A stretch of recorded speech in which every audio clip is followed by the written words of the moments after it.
नीले कबूतर नहीं, बाबा साहब अंबेडकर के नीले बाज है, मेरी बात को याद रखना।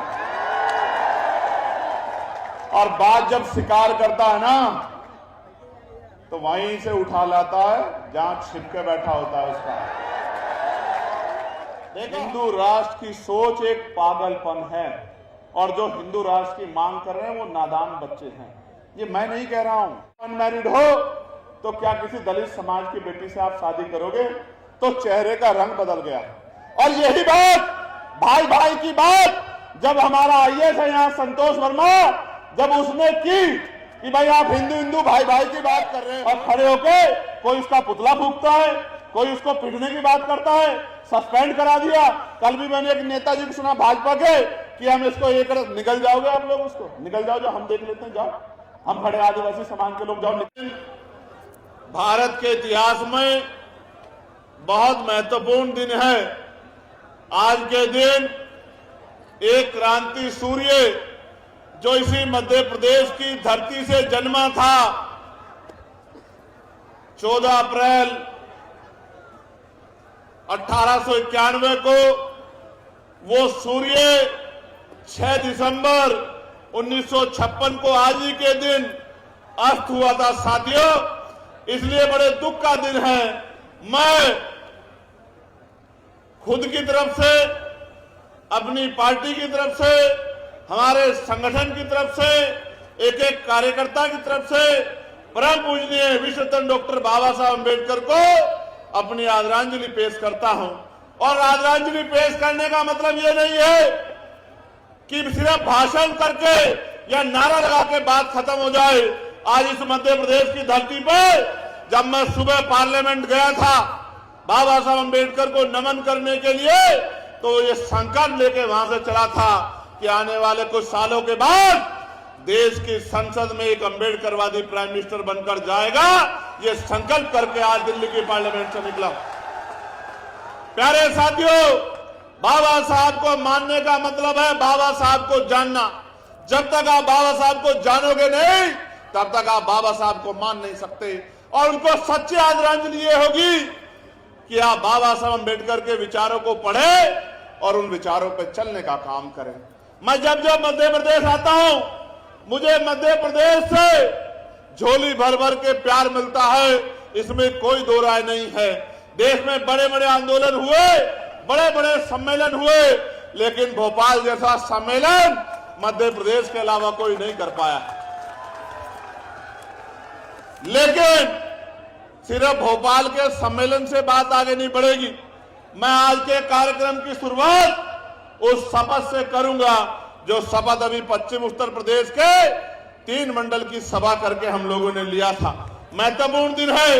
मैं आपसे आग्रह करूंगा, जो जिस स्थान पे है वो वहीं से हाथ को ऐसे आगे करे, और मेरे साथ जो मंच पर उपस्थित है हमारे नेतागण, उनसे भी आग्रह करूंगा कि वो भी अपना हाथ सामने करके मेरे साथ संविधान की शपथ ले। हम भारत के लोग भारत को एक संपूर्ण, प्रभुत्व संपन्न, समाजवादी, पंथ निरपेक्ष, लोकतंत्र में गणराज्य बनाने के लिए तथा उसके समस्त नागरिकों को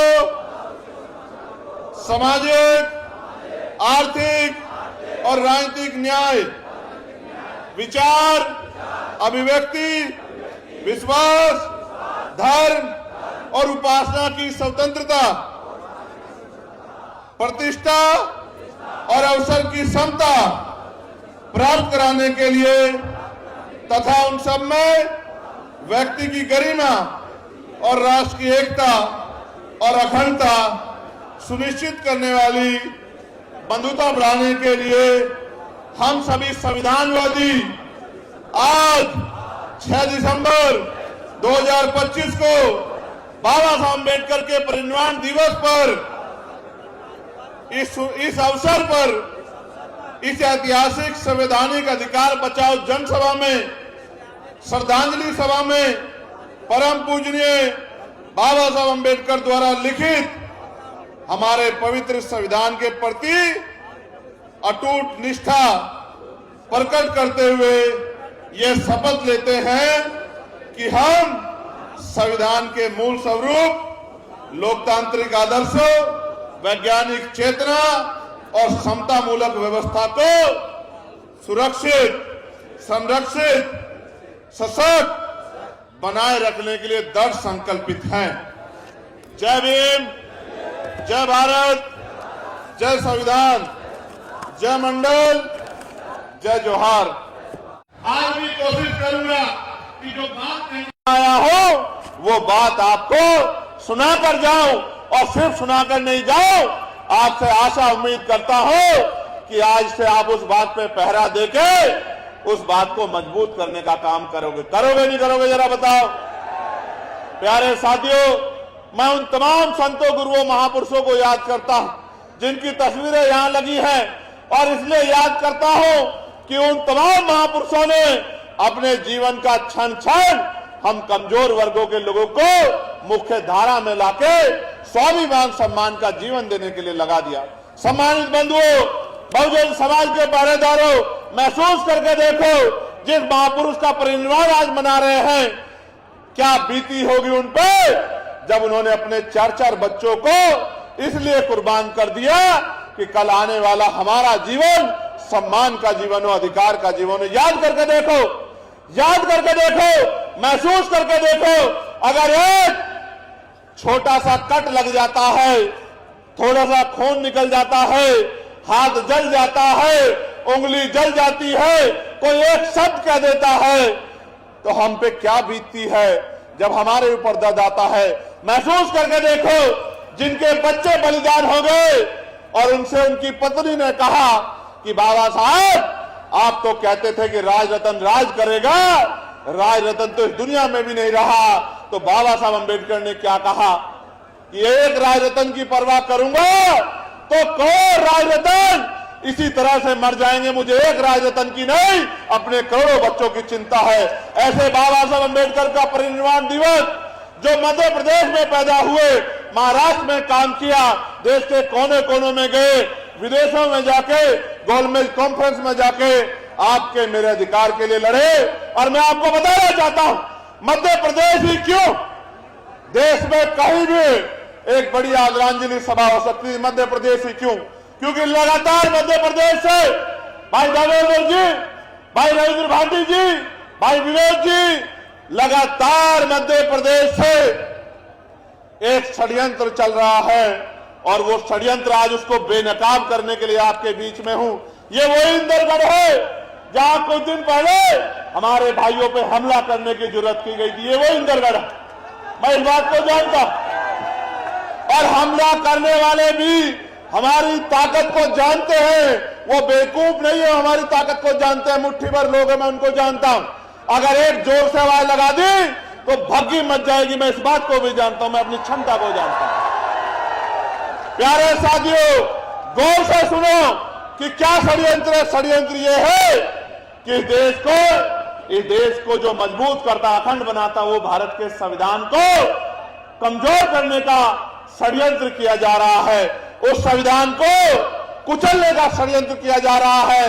और देश जानता है, विरोधी जानता है, दुश्मन जानता है, जब तक बाबा साहब को मानने वाले हैं, जब तक फूले को मानने वाले हैं, जब तक साहू को मानने वाले हैं, जब तक इन बहुजन महापुरुषों को मानने वाले लोग हैं, तब तक वो लोग इस काम को नहीं कर सकते। इसलिए जानबूझ के वो अंदर अंदर एक आंदोलन चला रहे हैं कि बाबा साहब अंबेडकर अगर संविधान निर्माता नहीं रहेंगे, इस बात को लोगों के अंदर बात चली जाए तो हम महसूस करना कितनी गहरी बात बता रहा हूं।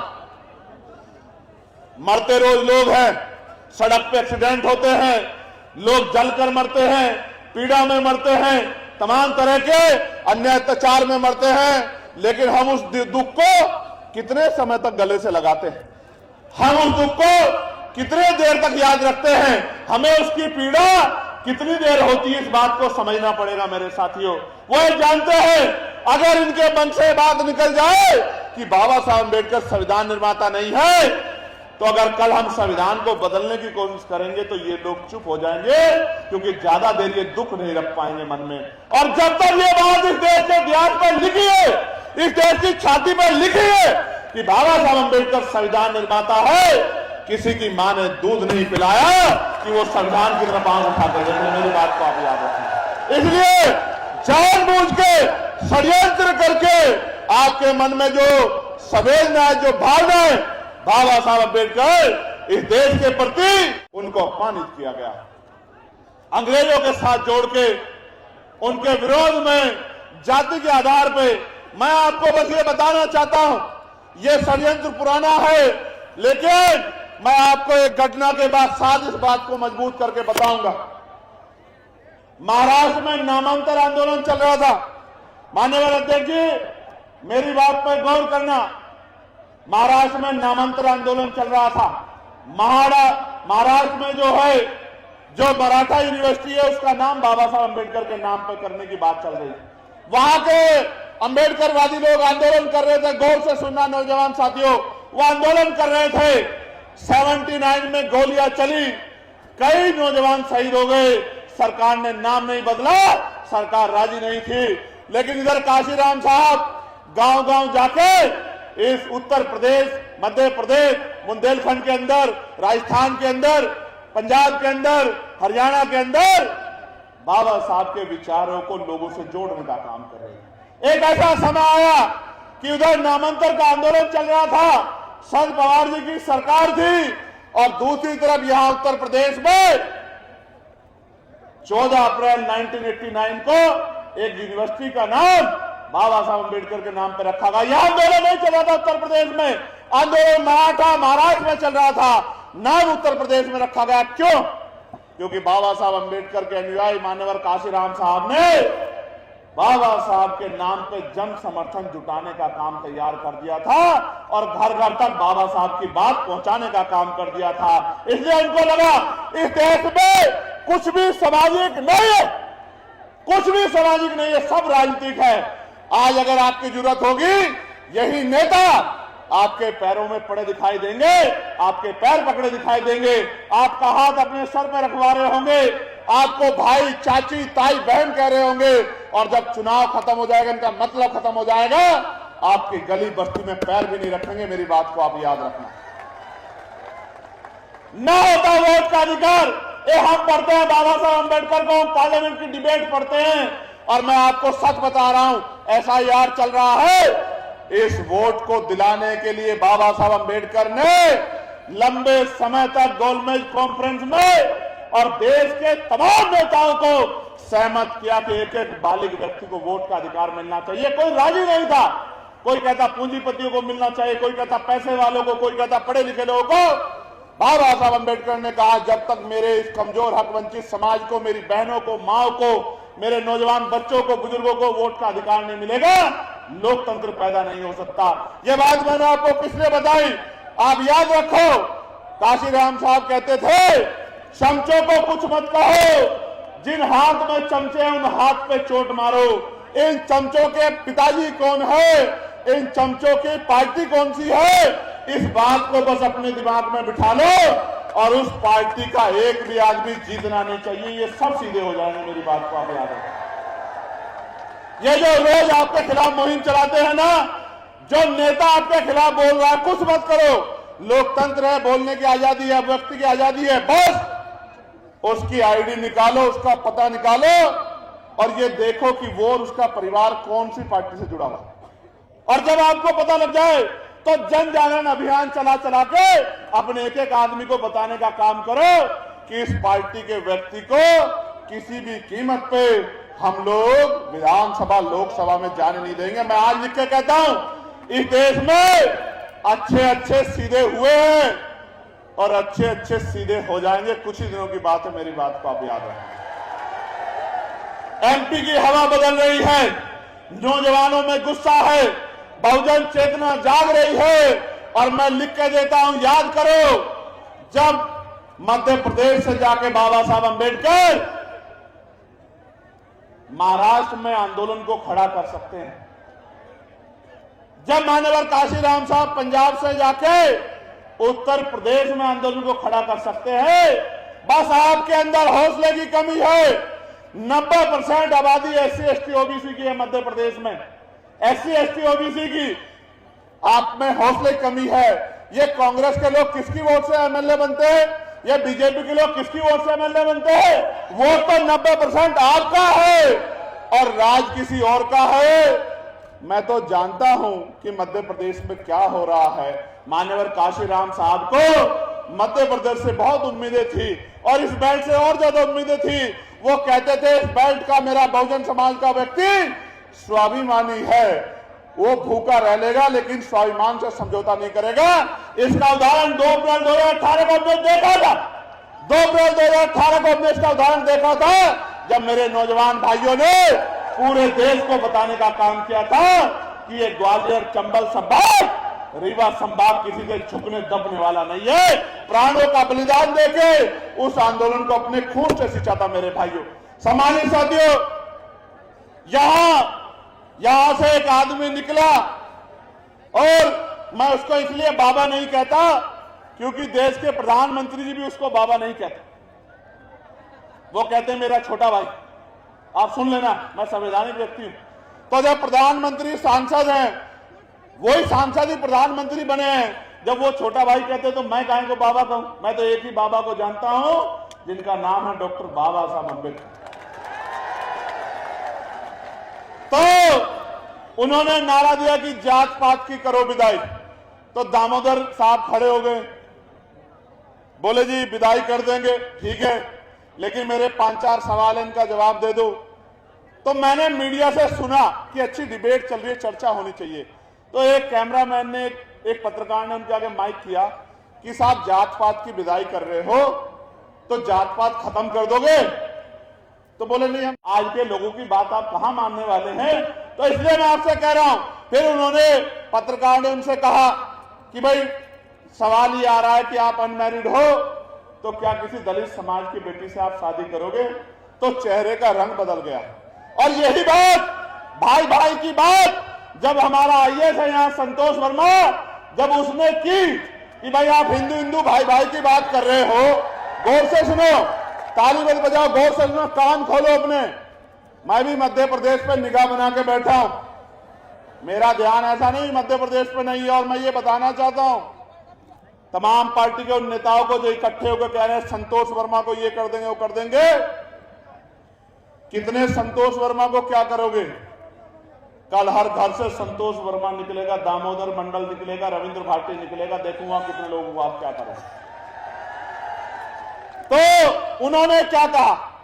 उन्होंने कहा कि जब तक हिंदुओं में रोटी बेटी का रिश्ता नहीं होगा, इसी बात को बाबा साहब अम्बेडकर कह रहे थे, इसी बात को संतराम बीए प्रजापति कह रहे थे जात पात कोडक मंडल में, एलिगेशन ऑफ कास्ट में, वो भी यही कहते कि तभी तो भाईचारा बनेगा जब जातियों को तोड़ के आप शादियां करोगे। भाई संतोष वर्मा जी ने कहा मैं भी हिंदू और दूसरी जाति के बारे में कहा आप भी हिंदू, और जब तक इनमें रोटी बेटी का रिश्ता नहीं होगा तो भाई कैसे भाईचारा बन जाए, कैसे हिंदू एकता आ जाएगी? तो जैसे कहा तो सारे लोग खड़े हो गए, सारे लोग खड़े हो गए और खड़े होके कोई उसका पुतला फूंकता है, कोई उसको पीटने की बात करता है, सस्पेंड करा दिया। कल भी मैंने एक नेताजी को सुना भाजपा के कि हम इसको ये कर, निकल जाओगे आप लोग, उसको निकल जाओ, जो हम देख लेते हैं, जाओ हम खड़े आदिवासी समाज के लोग, जाओ निकल जाओ, हम देख लेंगे बहुजन समाज के लोग, अगर आप में हिम्मत है तो। मैं आपको स्पष्ट कर रहा हूं, ये इनका नारा सच्चा है, लेकिन चुनाव से पहले, मैंने कहा ना कुछ भी सामाजिक नहीं है, सब कुछ राजनीतिक है।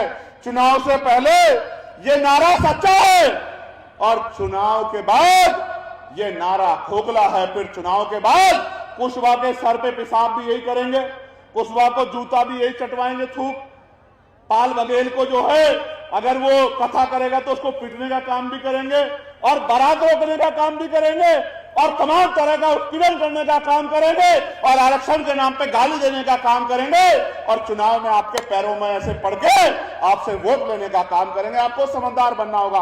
मैं आज कह रहा हूं, आप हिम्मत बढ़ाओ, हम अम्बेडकरवादी लोग तो सीना तान के खड़े हैं। मैं दामोदर मंडल को कहना चाहता हूं, मैं सुनील बैरसिया को कहना चाहता हूं, मैं सुनील अस्ते कहना चाहता हूं, सत्येंद्र विद्रोही अनिल गुजर को कहना चाहता हूं, रामप्रीत को कहना चाहता हूं, आरडी प्रजापति जी को कहना चाहता हूं, निकलो घर से और बहुजन समाज में भाईचारा बनाओ। हम तो बनाने वाले लोग हैं, आपके पीछे खड़े होके आपको मध्य प्रदेश की कुर्सी पर बिठाने का काम करेंगे। मेरी बात को आप याद रखें। मैं आपको बहुत जिम्मेदारी से कह रहा हूं, मेरे नीले कबूतर नहीं, बाबा साहब अंबेडकर के नीले बाज है। मेरी बात को याद रखना। और बाज जब शिकार करता है ना, तो वहीं से उठा लाता है जहां छिप के बैठा होता है उसका। देखो, हमारी लड़ाई संवैधानिक है। वो आपको उकसाने का काम करेंगे, आपको आपके काम से भटका के, इस तरह की प्रेस वार्ता करके, कोई शब्द कह के आपका ध्यान आकर्षित करने का काम करेंगे। इन पे ध्यान नहीं देना है। ये जानबूझ के कर रहे हैं। क्यों? क्योंकि ये जान रहे हैं कि यहां कमजोर वर्गों में एकता बन रही है, लीडरशिप खड़ी हो रही है, आंदोलन मजबूत हो रहा है, और ये जानबूझ के आपको रास्ते से भटकाने का काम कर रहे हैं। इनको इनके हाल पे छोड़ दो, और जिस दिन राजकाज बनेगा, ये सारे लोग वहीं होंगे जहां इनको होना चाहिए। प्यारे साथियों, मैं एक बड़े नेता हुए हैं जिनको लौह पुरुष सरदार वल्लभ भाई पटेल कहा जाता है। भाटी जी, मेरी बात पर गौर करना। लौह पुरुष सरदार पटेल साहब जी, उन्होंने कहा हिंदू राष्ट्र की सोच एक पागलपन है, और जो हिंदू राष्ट्र की मांग कर रहे हैं वो नादान बच्चे हैं। ये मैं नहीं कह रहा हूं। कौन कह रहा है? कौन कह रहा है? कौन कह रहा है? लौह पुरुष सरदार वल्लभ भाई पटेल कह रहे हैं कि हिंदू राष्ट्र की बात करना, हिंदू राष्ट्र की सोच रखना, ये एक पागलपन है। तो आज जो इस बात को कर रहे हैं, क्या वो सरदार पटेल के खिलाफ है? बाबा साहब अंबेडकर ने कहा कि ये देश जब तक संविधान है कभी हिंदू राष्ट्र नहीं बन सकता। तो जो हिंदू राष्ट्र बनाने की बात कर रहे हैं, वो इस संविधान को कुचलने की तो बात कर रहे हैं। मैं आपसे पूछना चाहता हूं, क्या आप चाहते हैं हिंदू राष्ट्र कुचला जाए, संविधान कुचला जाए? मैं आपसे पूछना चाहता हूं। दोनों हाथ उठा के बताओ, क्या आपके होते तो इस संविधान को कुचल सकता है? कुचल सकता है किसी की मजाल? बहुत अच्छे। मैं आपको यही बता रहा हूं, बड़े बुरे हालात। आपको याद होगा, राजनीतिक लड़ाई बता रहा हूं, गौर से सुनना। मध्य प्रदेश के हमारे लीडर तमाम सारे 2018 में यहां के लोगों ने भारतीय जनता पार्टी से मुक्ति लेने के लिए कांग्रेस की सरकार बनाने का काम किया था, नहीं किया था? किया था ना? कांग्रेस की सरकार भी बन गई, सरकार चल भी रही थी। विचारधारा कितनी इंपॉर्टेंट है, इस बात को आप समझना, कितनी महत्वपूर्ण विचारधारा। एक नेताजी अपने 20 साथियों को लेके भारतीय जनता पार्टी में चले गए, कांग्रेस की सरकार में गए। आप समझो, आप जिनको बीजेपी के विकल्प में वोट देकर जिताते हो, ये सब यही थे जब बाबा साहब अंबेडकर आपके लिए खून के आंसू अपनी आंखों से लहू के रूप में बहा रहे थे। बाबा साहब जब बहा रहे थे, यही थे वो लोग जिन्होंने बाबा साहब अंबेडकर को कॉन्स्टिट्यूशन असेंबली में ना जाने दिया जाए, इसके लिए तमाम तरह के प्रयास किए। आप इनको विकल्प मानते हो? इतना कमजोर है यहां विपक्ष। मैं आज आपसे कह रहा हूं, अगर यहां कोई भविष्य विकल्प बनेगा तो इस एकता के जरिए आजाद समाज पार्टी भारतीय जनता पार्टी का विकल्प बनेगी। और जब आजाद समाज पार्टी 90% बहुजनों को एक करके चलेगी, तो मैं आपको लिख के देता हूं कि ना सम्राट मीर वोट 3 में होंगे वहां, और ना ही पिछड़े वर्ग को जो 27% संवैधानिक मिला है, वो 27% को छीन पाएगा। मेरी बात को याद रखना। भारतीय जनता पार्टी पिछले 20 साल से पिछड़े वर्ग के हमारे परिवार के व्यक्ति को मुख्यमंत्री बनाती है ना। यहां क्यों बनाती है? खुशी से नहीं, क्योंकि वो जानती है कि पिछड़े वर्ग के लोग संख्या यहां ज्यादा। लेकिन एक बात गौर की आपने, एक आंदोलन हो रहा था, मेरे आज भी याद है, शिवराज सिंह चौहान जी मुख्यमंत्री थे, इतनी बुरी बुरी मां बहन की गालियां उन आंदोलन करने वालों ने आदरणीय शिवराज सिंह चौहान जी को दी थी। मेरे आज भी याद है नहीं याद है? मेरे याद है। तब हिंदू एकता कहा गई थी, तब उसको पिछड़े वर्ग का नेता बना के उसको गाली देने का काम कर रहे थे। और आज की बताता हूं, छोड़ो, जब अभी आदरणीय मोहन यादव जो यहां मुख्यमंत्री है, जब वो 27% के लिए लड़ रहे थे, तो यही लोग जो आंदोलन चला रहे थे ना, अभी जो कह रहे थे बाबा साहब संविधान निर्माता नहीं है, यही लोग मोहन यादव को जी भर भर के गाली देने का काम कर रहे थे। ये सच्चाई है। क्या तब मोहन यादव हिंदू नहीं रहा था?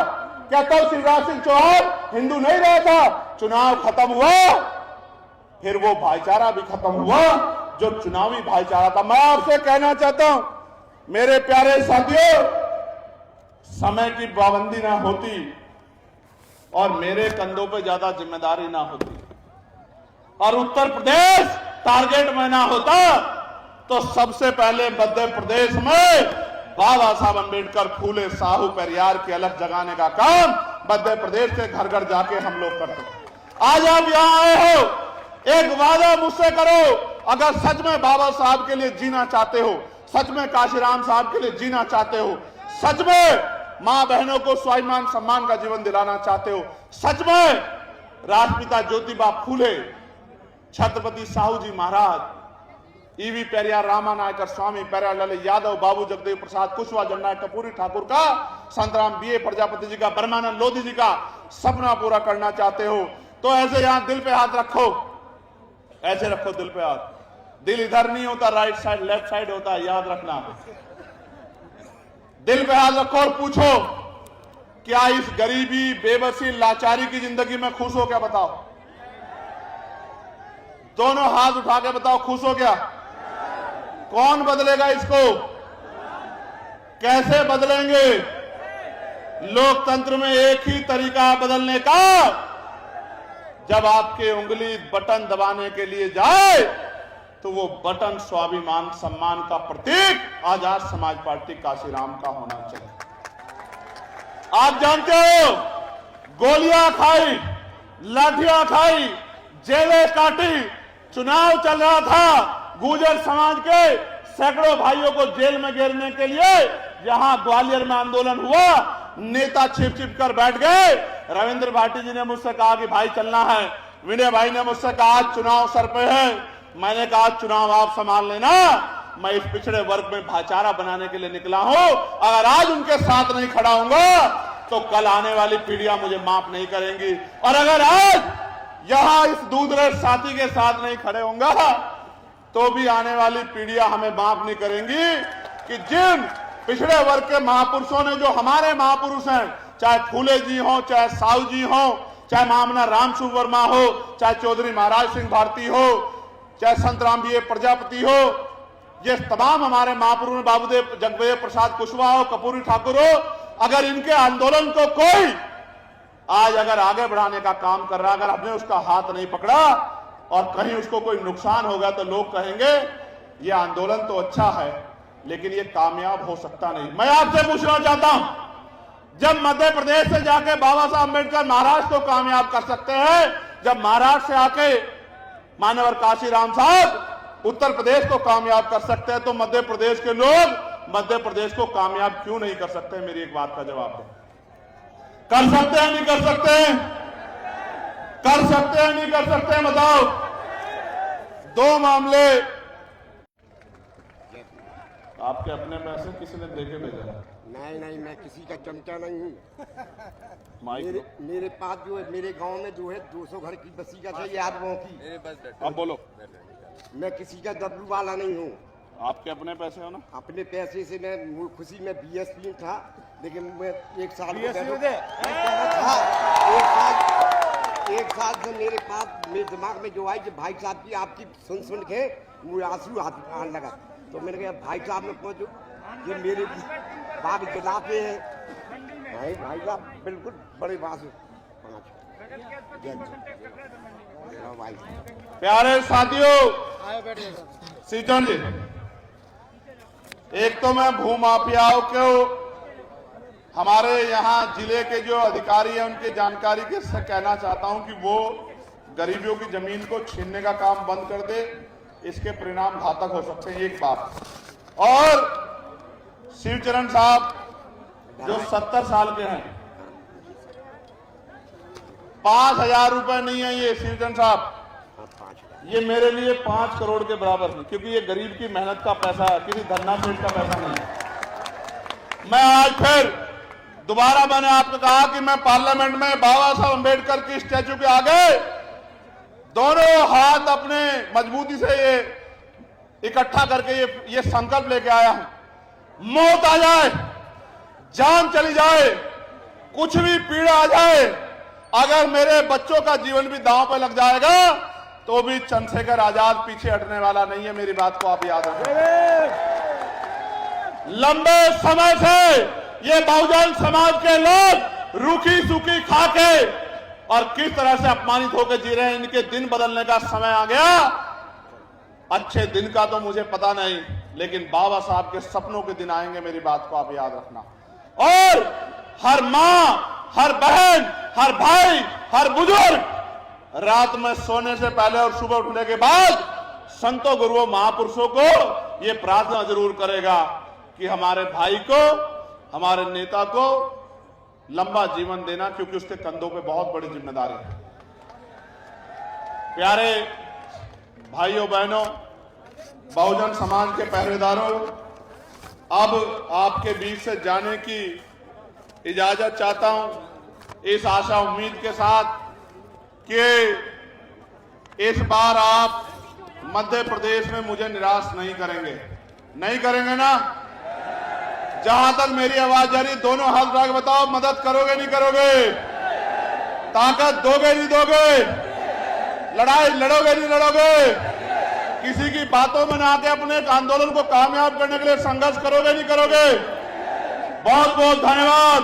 जोरदार नारा लगाओ, जय भीम, जय भारत, जय संविधान, जय मंडल, जय जोहर, बहुजन एकता जिंदाबाद, बहुजन एकता जिंदाबाद, हमारा भाईचारा जिंदाबाद। अगर आपस में कोई छोटी मोटी बात हो जाए तो भूल जाना, लेकिन ये मत भूलना कि हमें मिलकर इस लड़ाई को कामयाब करना है। बहुत बहुत धन्यवाद। और जिस साथी ने 1-1 रुपया जुटा के आज मुझे बुलाने में योगदान किया है, मैं उसके कर्ज को सूद समेत उतारूंगा। मेरी बात को आप याद रखना मध्य प्रदेश के साथी।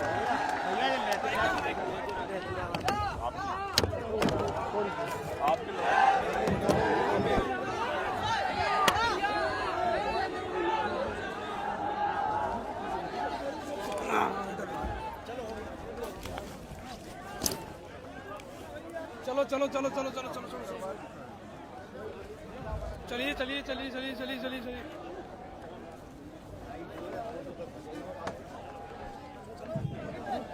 चलिए चलिए चलिए चलिए चलिए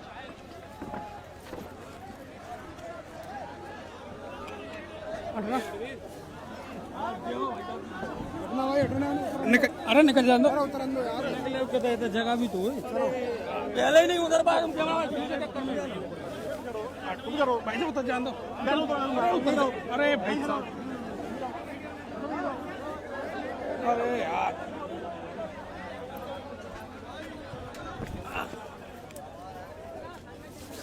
हटना हटना हटना हटना हटना हटना हटना हटना